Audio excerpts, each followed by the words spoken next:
کہ آپ نے اس کم عمری کے باوجود نو عمر صحابہ میں سب سے پہلے آپ اسلام قبول کرنے والے ہیں. بہت بڑی فضیلت کی بات ہے. تو قرآن کی وہ آیت جس سے ہمیں پتہ چلتا ہے کہ وہ لوگ جو ہجرت سے پہلے ایمان لائے اور وہ لوگ جو ہجرت کے بعد ایمان لائے برابر نہیں ہو سکتے. تو برابری کا معیار، فضیلت کا معیار اللہ تعالیٰ نے اسلام کی پہل کو قرار دیا ہے. یہ پہل حضرت علی رضی اللہ تعالیٰ عنہ کے حصے میں آتی ہے. اس اعتبار سے، اس فضیلت کے اعتبار سے آپ کو باقی صحابہ پر بہت بڑی فضیلت حاصل ہے. اس کے بعد ہم دیکھتے ہیں کہ اتنی کم عمری میں آپ کی دین کے لیے قربانیاں کیا ہیں. ہجرت کا مشہور واقعہ ہے. رسول اللہ صلی اللہ علیہ وسلم مشرکین مکہ کے مصائب سے، مظالم سے تنگ آ کر مدینہ طیبہ کی طرف ہجرت فرماتے ہیں. کیسا اعتماد ہے اور حضرت علی رضی اللہ تعالی عنہ کا کیسا جگر ہے اور کیسی سمجھ ہے اس نوعمری میں کہ نبی صلی اللہ علیہ وسلم امین ہیں، صادق ہیں. آپ کو یہ خوف ہوتا ہے کہ اگر میں لوگوں کی امانتیں ان کے سپرد کیے بغیر ہجرت کر لیتا ہوں تو کل یہ مشرکین مکہ انگلیاں اٹھائیں گے کہ محمد صلی اللہ علیہ وسلم معاذ اللہ خائن نکلے. تو آپ حضرت علی رضی اللہ تعالی عنہ کو اس نوعمری میں ان کے اپنی امانتیں آپ کے سپرد کرتے ہیں اور اپنے بستر پہ لٹا دیتے ہیں. آپ ذرا تصور کیجئے کہ آج کسی کا ایسا جگرا ہے کہ جسے قتل ہونے کا ڈر ہو اور یہ بھی خوف ہو کہ مجھے مار دیا جائے گا، غلط فہمی کی بیس پہ مجھے قتل کر دیا جائے گا. تو کیا کوئی ایسا جگر ہے کسی کا، کوئی ایسی قربانی دینے کے لیے آج تیار ہوتا ہے؟ اور ایک طرف یہ بھی ہے کہ رسول اللہ صلی اللہ علیہ وسلم تو ہمیں چھوڑ کے جا رہے ہیں. کیسا ایمان ہے. حضرت علی رضی اللہ تعالیٰ عنہ قربانی دیتے ہیں اور آپ صلی اللہ علیہ وسلم کے بستر مبارک پر لیٹ جاتے ہیں. مشرکین کھڑے کھڑے انتظار کر رہے ہیں اور جب دیکھتے ہیں کہ یہ تو علی ہیں، آپ کو چھوڑ دیتے ہیں. اس حال میں اللہ کی طرف سے مقدر تھا، اللہ نے آپ سے کام لینا تھا. اور حضرت علی رضی اللہ تعالیٰ عنہ آپ صلی اللہ علیہ وسلم کی امانتیں لوگوں کے سپرد کرتے ہیں اور 3 دن کے بعد پھر آپ بھی ہجرت فرما لیتے ہیں. تو مہاجر صحابہ کی اللہ نے الگ سے فضیلت بیان کی ہے. فرمایا جو لوگ ہجرت کی جنہوں نے اور شروع میں اللہ کی راہ میں جہاد کیا، ان کے برابر بھی بعد والے لوگ نہیں ہو سکتے. پھر آپ جب ہجرت کر کے جاتے ہیں تو پہلی لڑائی ہے بدر کی. اس وقت مورخین لکھتے ہیں آپ کی عمر 22 سال، بعض روایتوں میں کچھ کمی بیشی بھی ہے، تقریباً 22 سال. آپ اندازہ لگائیے 22 سال کی عمر کیا ہوتی ہے. غزوہ بدر ہے، سامنے 1000 کا لشکر، ادھر 313 کا لشکر. عرب میں یہ دستور تھا کہ جب بھی لڑائی ہوتی تھی تو لڑائی سے پہلے جو قوم کے بہادر ترین لوگ ہوتے تھے نا، وہ پہلے نکل کے حل میں مبارز کا نعرہ لگاتے تھے. حل میں مبارز کا مطلب یہ کہ کوئی ہے ہم سے مقابلہ کرنے والا. اس نعرے میں ہوتا یہ تھا کہ جس نے یہ نعرہ لگایا اس کا مطلب کہ وہ اپنے آپ کو قتل کے لیے گویا پیش کر رہا ہے. یعنی وہ یہ بزبان حال کہہ رہا ہے کہ جب تک سامنے والے کو میں قتل نہ کر دوں یا سامنے والا مجھے قتل نہ کر دے، اس وقت تک لڑائی شروع نہیں ہوگی. ایسی کنڈیشن میں جو یہ نعرہ لگائے گا اسے یہ بھی پتا ہوتا ہے کہ سامنے سے بھی کوئی بہت ہی بہادر آئے گا، کیونکہ جو آئے گا وہ بھی وہ شخص ہوگا کہ اسے بھی یہ یقین ہوگا کہ ہم دونوں میں سے ایک نے لازمی قتل ہونا ہے. تو سامنے سے بھی کوئی ایسا آدمی نہیں آئے گا جو کمزور ہو یا جس کا ظرف چھوٹا ہو. ادھر نعرہ لگتا ہے ادھر، اور نعرہ لگانے والے عرب کے 3 بڑے بڑے سردار ہیں جو بہادری میں بڑے مشہور تھے. ایک عتبہ ابن ربیعہ، ایک شیبہ ابن ربیعہ اور ایک ولید ابن عتبہ. شیبہ اور عتبہ یہ دونوں بھائی تھے اور ولید ان کا بیٹا تھا. یہ تینوں عرب کے قریش تھے. یہ ادھر ہم دیکھتے ہیں کہ مسلمانوں سے 3 انصار صحابی آتے ہیں ان کا مطالبہ قبول کرتے ہوئے، اور وہ بھی حلم مبارز کا نعرہ لگاتے ہیں کہ ٹھیک ہے بھائی، یہ 3 جوان ہیں تو ہماری طرف سے بھی 3. یہ قریش کے 3 سردار کہتے ہیں نا نا نا نا، ان سے نہیں لڑنا ہمیں ہمارے جیسے قریشی چاہیے، ہمارے جیسے جوان چاہیے، ہمارے جیسے بہادر چاہیے. آپ صلی اللہ علیہ وسلم لشکر کی طرف دیکھتے ہیں تو ادھر سے حضرت علی، حضرت حمزہ اور ابو عبیدہ رضی اللہ تعالی عنہ، یہ 3 قریشی سردار اس موقع پر آتے ہیں، سامنے کھڑے ہوتے ہیں. تو یہ عرب کے سردار کیا کہتے ہیں؟ نعم نعم اکفاؤنا، یہ ہیں ہمارے جیسے، ان سے لڑائی میں مزہ آئے گا. اس وقت حضرت علی رضی اللہ تعالی عنہ کی عمر 22 سال ہے. آپ بتائیں ایک 22 سال کا نوجوان لڑکا، کیا اس میں آج یہ تصور ہے کہ وہ تلوار لے کے میدان میں اترے اور اسے پتہ ہو کہ جب تک میں قتل نہ کر دیا جاؤں یا میں سامنے والے کو قتل نہ کر دوں اس وقت تک لڑائی شروع نہیں ہوگی؟ کیا کسی 22 سال کے نوجوان کا یہ جگرہ ہے آج؟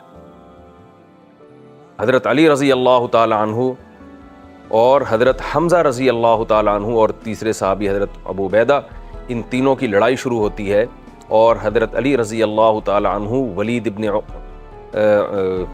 ولید کو قتل کرتے ہیں اور حضرت حمزہ رضی اللہ تعالی عنہ دوسرے سردار کو قتل کرتے ہیں، اور حضرت حمزہ رضی اللہ تعالی عنہ حضرت ابو عبیدہ رضی اللہ تعالی عنہ زخمی ہو جاتے ہیں، لیکن حضرت ابو عبیدہ کو زخمی کرنے والے کو بھی یہ دونوں اصحاب مل کے قتل کر دیتے ہیں۔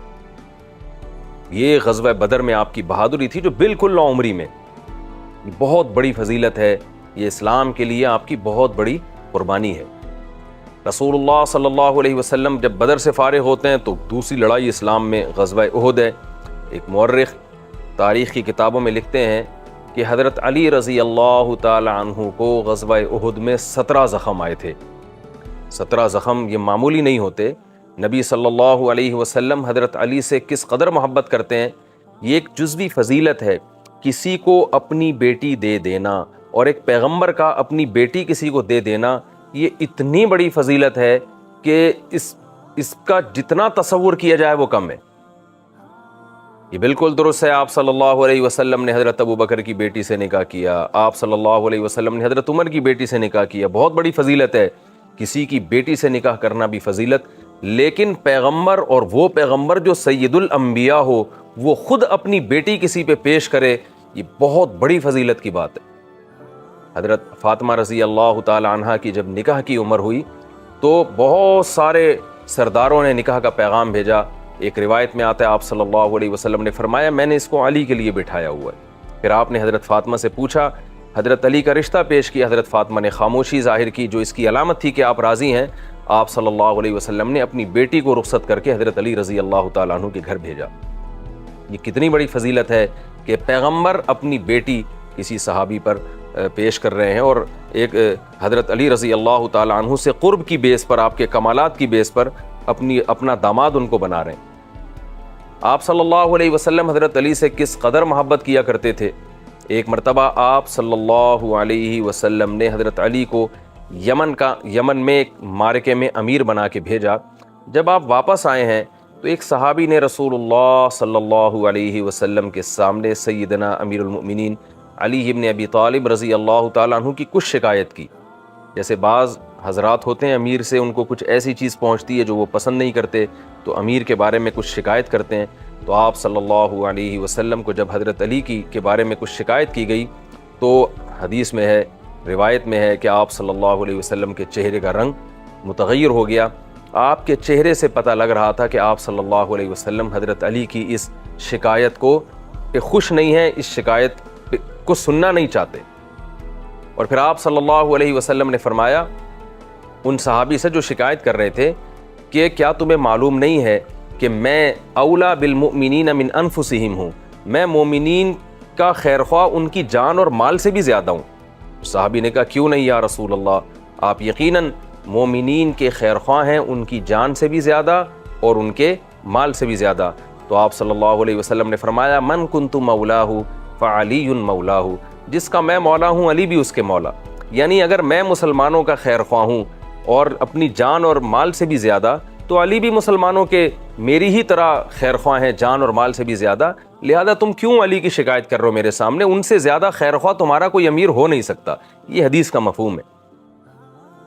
کس قدر آپ صلی اللہ علیہ وسلم کو حضرت علی رضی اللہ تعالیٰ عنہ سے محبت تھی۔ خیبر کے موقع پر حضرت علی رضی اللہ تعالیٰ عنہ کی آنکھ میں تکلیف تھی، جس کی وجہ سے آپ اس لڑائی میں شریک نہ ہو سکے۔ خیبر فتح نہیں ہو کے دے رہا، کئی دن ہو گئے، محاصرہ ہو رہا ہے۔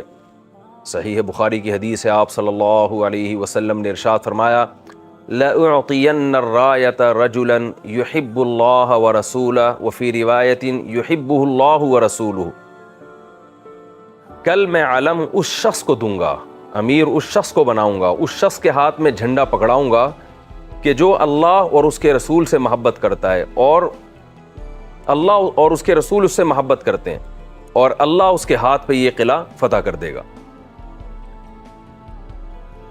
حضرت علی رضی اللہ تعالیٰ، اگلے دن حضرت علی کو بلایا گیا۔ بہت سارے صحابہ کو یہ تمنا تھی کہ شاید ہمیں دیا جائے گا، شاید فلاں کو دیا جائے گا۔ آپ صلی اللہ علیہ وسلم نے امیر المؤمنین حضرت علی رضی اللہ تعالیٰ عنہ کو بلایا اور ان کے ہاتھ میں جھنڈا تھما دیا۔ آپ کی آنکھوں میں تکلیف تھی، آپ صلی اللہ علیہ وسلم نے اپنا لعاب مبارک حضرت علی رضی اللہ تعالیٰ عنہ کی آنکھوں میں لگایا، جس سے آپ کو شفا ملی، اور اللہ تعالیٰ نے آپ کے ہاتھوں خیبر کا قلعہ فتح فرمایا، اور قیامت تک کے لیے آپ کی فضیلت پر ایک مہر لگ گئی، اور قیامت تک کے لیے حضرت علی رضی اللہ تعالیٰ عنہ کے مخالفین کے خلاف ایک حجت قائم ہو گئی کہ یہ وہ نبی صلی اللہ علیہ وسلم کے وہ چہیتے ہیں جن کے بارے میں آپ صلی اللہ علیہ وسلم نے اخلاص کی، خلوص کی بشارت دی۔ اور سب سے بڑی فضیلت جو اس واقعے میں یہ ہے کہ دیکھیے، اگر حضرت علی رضی اللہ تعالیٰ عنہ پہلے سے اس لڑائی میں موجود ہوتے اور پھر آپ صلی اللہ علیہ وسلم ان کے ہاتھ میں جھنڈا تھما دیتے تو یہ بھی بڑی فضیلت تھی۔ لیکن کمال کی بات یہ ہے کہ حضرت علی رضی اللہ تعالیٰ عنہ کو قدرت کی طرف سے مرض میں مبتلا کیا گیا اور جنگ سے غیر حاضر کیا گیا ایک شرعی عذر کی بیس پہ۔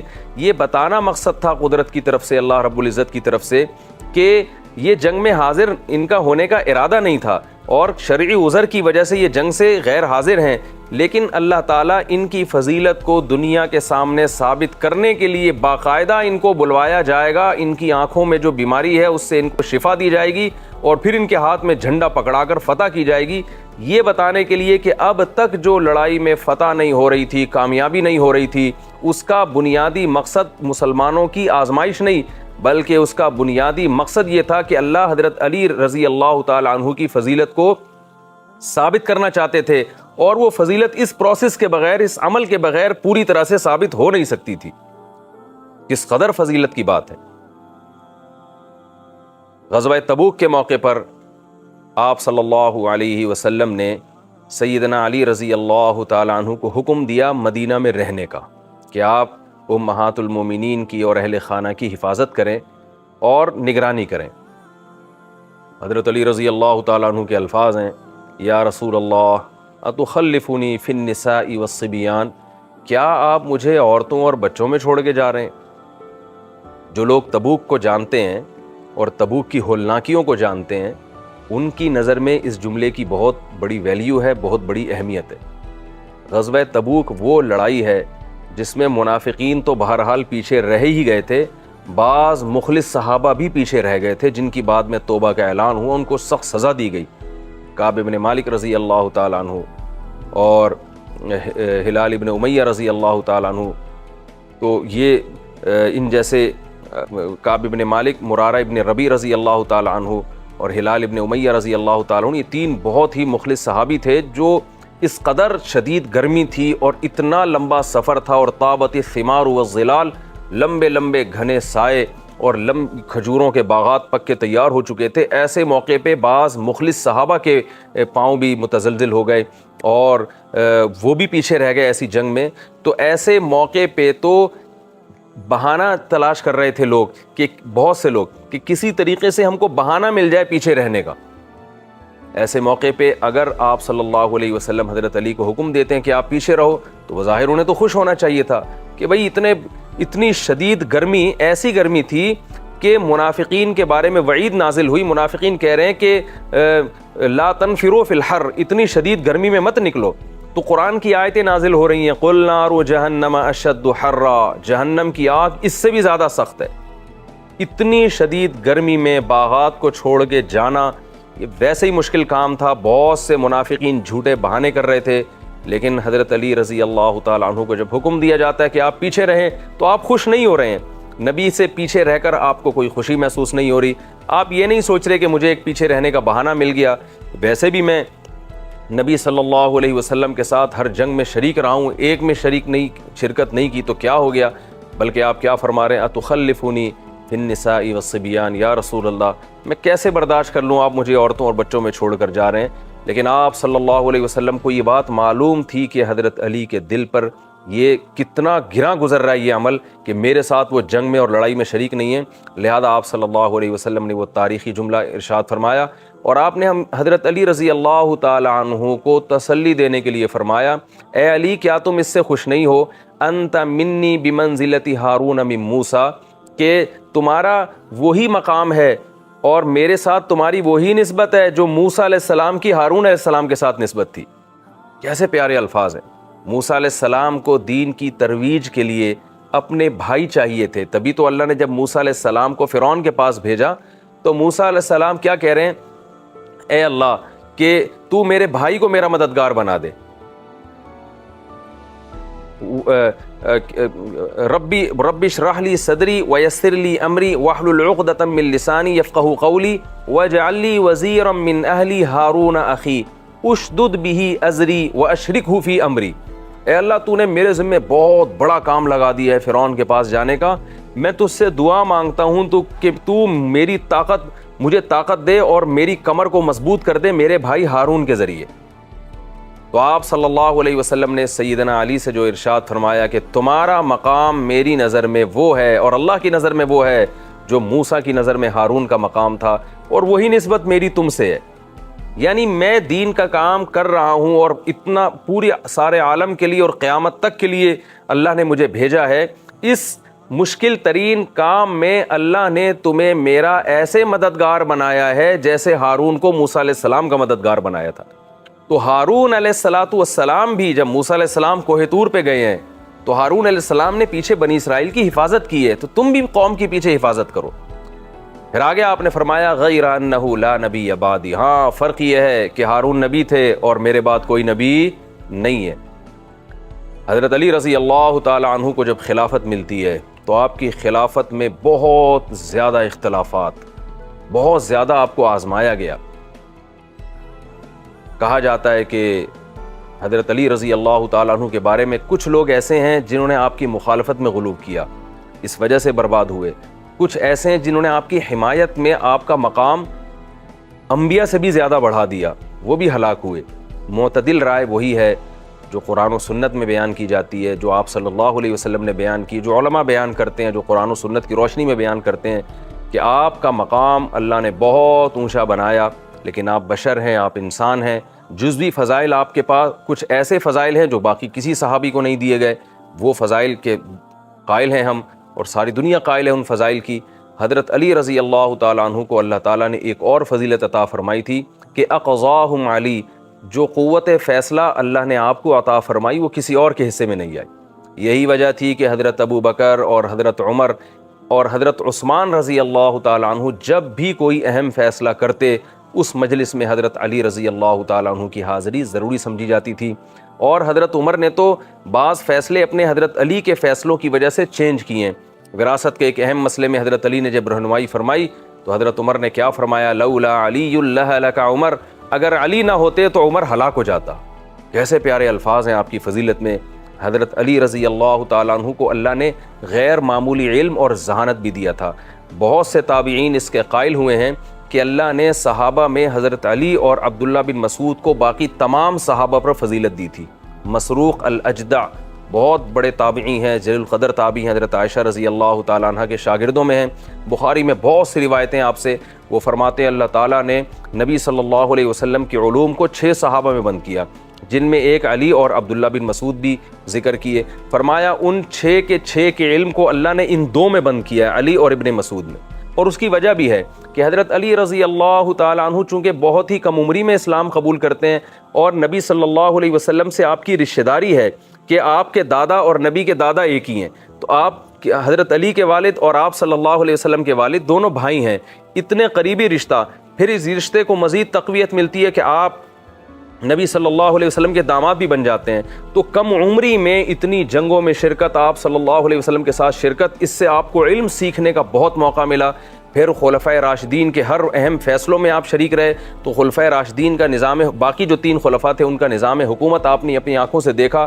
حضرت عمر نے جو کمیٹی بنائی اس میں آپ کو شریک کیا اور خلافت کا اہل قرار دیا، اور حضرت عمر کے فیصلوں میں، اور پھر یہ جو تجربہ نبی صلی اللہ علیہ وسلم کے ساتھ، اس کی بیس پر بہت سے علماء کی یہ رائے ہے کہ اللہ تعالیٰ نے جو علم حضرت علی اور ابن مسعود کو عطا کیا وہ علم کسی اور کے حصے میں نہیں آیا، اور ابن مسعود رضی اللہ تعالیٰ عنہ کو علم تو عطا کیا لیکن قضا، کیونکہ آپ حاکم بھی تھے تو قضا کے فیصلوں میں اللہ نے آپ کو جو مقام عطا فرمایا وہ کسی اور کے حصے میں نہیں آیا۔ ہم وراثت کے مسائل جب طلبہ کو پڑھاتے ہیں تو ایک مشہور مسئلہ ہے، مسئلہ اکدریہ کہلاتا ہے۔ حضرت علی رضی اللہ تعالیٰ عنہ خطبہ دے رہے ہیں، کسی نے آپ سے وراثت کا ایک پیچیدہ مسئلہ پوچھا، اگر وہ مسئلہ بھی بیان کروں تو اس میں بہت ٹائم لگ جائے گا اور بہت مشکل سے وہ سمجھایا جا سکتا ہے، اس لیے میں اس کو شارٹ کر رہا ہوں۔ وہ ایسا مسئلہ ہے کہ وراثت کے طلبہ سمجھتے ہیں کہ کیلکولیٹر کے بغیر اور جمع تفریق کے بغیر وہ ممکن نہیں ہے اس کا جواب دینا۔ سیدنا علی رضی اللہ تعالیٰ عنہ سے مسئلہ پوچھا جاتا ہے وراثت کا، بہت پیچیدہ مسئلہ، اور آپ خطبے کے درمیان میں اس کا جواب دے دیتے ہیں کہ فلاں کو اتنا ملے گا، فلاں کو اتنا ملے گا، فلاں کے حصے سے اتنا گھٹا دو، فلاں کے حصے میں اتنا بڑھا دو۔ آج بھی عقل حیران ہوتی ہے کیا ذہانت تھی، کیا دماغ تھا کہ ریاضی کا اتنا پیچیدہ مسئلہ کسی کیلکولیٹر کے بغیر، کوئی قلم اور کاغذ استعمال کیے بغیر ممبر پہ کھڑے کھڑے بیان کر دیتے ہیں۔ بہت بڑی ذہانت تھی حضرت علی رضی اللہ تعالیٰ عنہ کو، جو اللہ نے جن صفات سے نوازا ان میں تحمل اور بردباری بھی، کیونکہ آپ کا زیادہ تر زمانہ خلافت کا زمانہ جنگوں میں گزرا اور اپنوں ہی سے لڑائیاں ہوئی ہیں، بہت سارے لوگوں نے غلط فہمیاں پھیلا کر مسلمانوں کو آپس میں لڑوایا۔ ایسے موقع پہ بھی حضرت علی رضی اللہ تعالیٰ عنہ کی زبان سے مخالفین کے لیے کبھی کوئی نازیبا لفظ نہیں نکلا، یہاں تک کہ جنگ صفین میں اور جنگ جمل میں آپ نے یہ آرڈر جاری کیا کہ پہل ہماری طرف سے کبھی بھی نہیں ہوگی، جب باغی پہل کریں گے تو ہم نے جوابی کارروائی کرنی ہے، پہل ہماری طرف سے نہیں ہوگی۔ بتاؤ آج دنیا میں کسی حکومت میں یہ تصور ہے کہ ایک طرف بغاوت ہو، ایک طرف آپ کے مخالفین ہوں اور حکومت یہ آرڈر جاری کرے کہ ہم نے پہل نہیں کرنی؟ یہ کہنا آسان ہے، اس کا پریکٹیکلی ثبوت ہمیں نہیں ملتا، لیکن آپ ان اہل علم کا اور ان اہل اسلام کا احترام کر رہے ہیں کہ ہم پہل نہیں کریں گے۔ ان کی نماز جنازہ پڑھائی جا رہی ہے، کتنا بڑا ظرف ہے، کتنا بڑا حوصلہ ہے۔ حضرت علی رضی اللہ تعالی عنہ کی عدالت اور آپ کا جو قوت فیصلہ ہے وہ اس کو غیر مسلم بھی مانتے ہیں۔ آج بھی غیر مسلموں کے ہاں حضرت علی رضی اللہ تعالیٰ عنہ کا جو عدل و انصاف ہے کہ عدالت کے کٹہرے میں کھڑے ہو کر، جج کے سامنے کھڑے ہو کر بیان دے رہے ہیں اور اس کو یہ حکم دے رہے ہیں کہ دونوں کے ساتھ برابری کا معاملہ کرو، جبکہ آپ امیر المومنین خلیفۃ المسلمین ہیں۔ آج غیروں نے خلفائے راشدین سے یہ چیزیں سیکھی ہیں۔ تو حضرت علی رضی اللہ تعالیٰ عنہ کے جو فیصلے تھے ان فیصلوں کو اسلامی قانون میں بہت اہمیت حاصل ہے۔ آپ کو کے خلاف جب بغاوتیں ہوئی ہیں تو ان میں خوارج اور ناصبیہ پیدا ہوئے جو حضرت علی رضی اللہ تعالیٰ عنہ کی شان میں گستاخی کیا کرتے تھے، غلو کا شکار تھے، اور خوارج کی خاص بات یہ تھی کہ یہ نالائق قرآن و حدیث کا لیبل لگا کے آپ کی اطاعت سے، آپ کی بیعت سے ہاتھ کھینچتے تھے۔ یہ بات خوب اچھی طرح سمجھ لیجئے کہ بعض نالائقوں نے، بعض جہلا نے یہ بات لکھی ہے تاریخ کی کتابوں میں کہ حضرت علی کی خلافت پہ چونکہ اجماع نہیں ہوا لہذا مسلمانوں کے بالاتفاق امیر المومنین نہیں ہیں، تو یہ بات 100% غلط ہے۔ یہ درست ہے کہ اس وقت حضرت علی رضی اللہ تعالیٰ عنہ کے ہاتھ پر تمام مسلمانوں نے بیعت نہیں کی تھی، کچھ غلط فہمیوں کی وجہ سے اختلافات کا شکار ہوئے، لیکن حضرت عمر رضی اللہ تعالیٰ عنہ نے جو کمیٹی تشکیل دی تھی اس میں چونکہ حضرت علی کا نام بھی تھا کہ ان میں سے کسی کو خلیفہ بنایا جائے گا، اور حضرت عمر رضی اللہ تعالیٰ عنہ مسلمانوں کے بالاتفاق خلیفہ ہیں، اس کی بیس پر خلافت حضرت علی رضی اللہ تعالیٰ عنہ ہی کا حق تھا حضرت عثمان کے بعد۔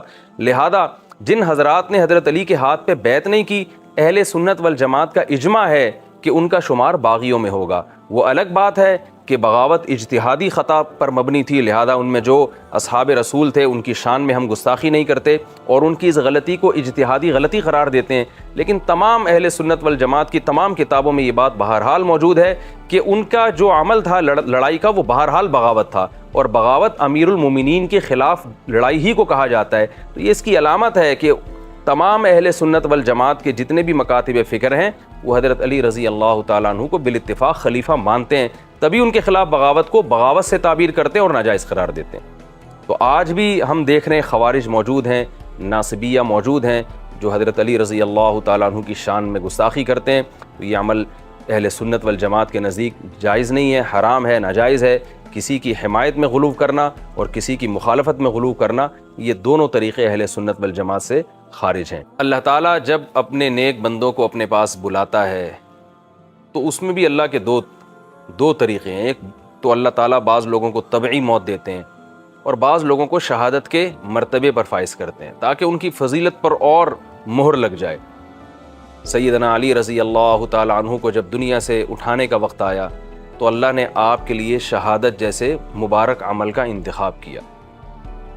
فجر کی نماز کے لیے تشریف لے جا رہے تھے، ایک ناصبی بدبخت جو طاق میں بیٹھا ہوا تھا وہ بڑھتا ہے اور خنجر سے وار کر کے آپ کو شہید کر دیتا ہے، اور شہادت کے وقت جو آپ کی زبان مبارک سے کلمات نکلے، فزت ورب الکعبہ، کامیاب ہو گیا میں رب کعبہ کی قسم۔ یہ تھے ہمارے وہ اکابر اور وہ اہل بیت جن کی تقلید کا ہمیں حکم دیا گیا، جن کو فالو کرنے کا ہمیں حکم دیا گیا۔ حضرت حسن رضی اللہ تعالیٰ عنہ نے یہ الفاظ سنے، آپ کو اٹھایا اور 2 دن کے بعد آپ کی شہادت ہو جاتی ہے۔ تو یہ کچھ فضائل تھے جو لاکھوں فضائل میں سے چند ایک فضائل میں نے آپ کے سامنے رکھے ہیں۔ اللہ تعالی ہمیں ان اہل بیت سے محبت نصیب فرمائے۔ اور سب سے اہم ترین بات جو آخر میں کروں گا کہ آج ہم فضائل سنتے بھی ہیں، سناتے بھی ہیں، لیکن ان شخصیات کو فالو کرنے کے لیے تیار نہیں ہیں۔ شرط ایمان مصطفیٰ سے والہانہ پیار ہے، پیار لیکن پیروی ہے، پیروی دشوار ہے۔ کسی نے کہا نا کہ محمد مصطفیٰ صلی اللہ علیہ وسلم سے جب تک آپ کو عشق نہیں ہوگا ایمان قبول نہیں ہوگا، لیکن عشق نام دعووں کا نہیں ہے بلکہ پیروی کا ہے۔ تو اہل بیت سے جب تک آپ کو عشق نہیں ہے تو آپ کا ایمان قبول نہیں ہے، لیکن عشق کا دعویٰ اس وقت قبول ہوگا جب آپ اہل بیت کو فالو کرتے ہیں۔ اہل بیت زاہد فی دنیا تھے، دنیا سے بے رغبتی اختیار کرنے والے۔ حضرت علی رات کو داڑھی پکڑ کے اشعار پڑھا کرتے تھے اور دنیا کو خطاب کر کے کہتے تھے کہ تو مجھے ورغلانے کے لیے آ رہی ہے۔ جب قبرستان سے گزرتے تو عبرت کے لیے اہل قبور کو خطاب کرتے کہ کہاں گئی وہ تمہاری رونق، اور کہاں گئے وہ تمہارے جو بھی دنیا داری، اور کہاں گئی وہ تمہاری دولت اور جاہ و جلال۔ تو ہم اہل بیت سے محبت کے دعوے کرتے ہیں اور ہمارا ایمان ہے کہ اہل بیت سے محبت کے بغیر اسلام قبول نہیں ہے، لیکن اس کو بھی فوکس کرنا چاہیے کہ ہم اہل بیت کو فالو کتنا کرتے ہیں۔ اللہ تعالیٰ سے دعا ہے کہ اللہ تعالیٰ ہمیں اہل بیت کا سے عشق اور محبت نصیب فرمائے، اور وہ عشق جو اللہ کے ہاں پسندیدہ ہو، مقبول ہو، جس کی دلیل ہو۔ اور دلیل کیا ہے؟ ان کے راستے پہ چلنا، ان کے راستے کو فالو کرنا۔ وما علینا الا